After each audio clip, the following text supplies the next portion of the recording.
నెల్లూరు జిల్లాలో శాంతి భద్రతలు కరువు అవుతున్నాయి.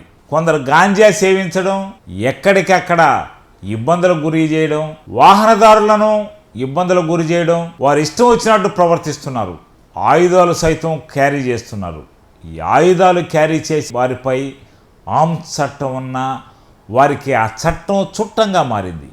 కారణం ఏమిటంటే బహిరంగంగానే వారు చెప్తున్నారు, ఆయుధాలు ధరించి ప్రయాణాలు చేస్తున్నారు, ఆయుధాలు బయటకు చూపుతూ బెదిరింపులకు పాల్పడుతున్నారు. ఇలాంటి సంఘటనే నెల్లూరు జిల్లా తోటపల్లి గూడూరులో జరిగింది. ఓ పెట్రోల్ బంకు దగ్గరకు ఓ వ్యక్తి వేగంగా వచ్చాడు. పెట్రోల్ బంకుకు స్కూటీని ఢీకొట్టించాడు.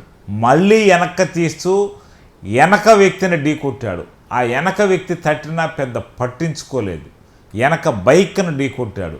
అతను తడుతున్నా పెద్ద పట్టించుకోవడం లేదు. పట్టించుకోకుండా అటు ఇటు తిరిగాడు. పెట్రోల్ ఫ్రీగా పట్టాలని డిమాండ్ చేశాడు. ఆ వ్యక్తి నిరాకరించడంతో తన ద్విచక్రం వాహనంలో ఉన్న వస్తువులను తీసి బయట వేశాడు. అతను క్యారీ చేస్తున్న కత్తిని సైతం తీసి కింద వేశారు. కొంచెంసేపు ఆ ప్రాంతంలో ప్రజలు భయభ్రాంతులకు గురయ్యారు. అక్కడ పెట్రోల్ బంక్ వచ్చిన అనేక మంది వాహనదారులు ఆ కత్తిని చూసి బెంబేలెత్తారు. ఇక్కడ ఏమి జరుగుతుందో అన్న ఆందోళన వీరిలో ఉంది. అయితే ఇలాంటి వ్యక్తులు కోకొల్లలుగా నెల్లూరు జిల్లాలో సంచరిస్తున్నారు. వారి ఇష్టం వచ్చిన రీతిలో కత్తులతో తిరుగుతున్నారు, బెదిరిస్తున్నారు, భయపెడుతున్నారు. షాపులకు వెళ్ళి కనీసం వారు తీసుకున్న వస్తువులకు నగదు చెల్లించకుండా వెళ్ళిపోతున్నారు. ఇలాంటి వారిని తమను ఏమీ చేయలేరు, పోలీసులు తమ జోలికి రారని తానే చెప్పుకుంటూ వెళుతున్నారు. ఇలాంటి సంఘటన తోటపల్లి గూడూరులో జరిగింది. ఈ సంఘటన సీసీ ఫుటేజ్లో రికార్డ్ అయింది. ఒకసారి ఈ సీసీ ఫుటేజ్ రికార్డులను పరిశీలిద్దాం.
ఫ్రైడే ఏదైనా కానీ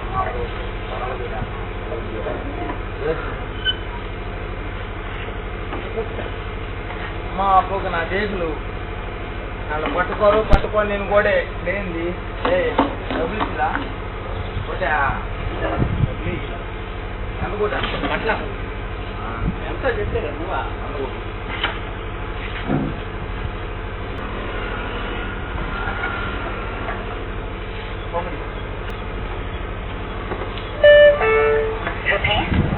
₹100 received on phone pay.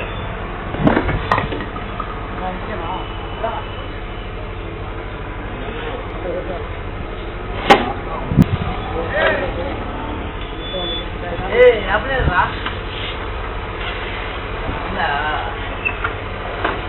కదా ఏ దీంట్లో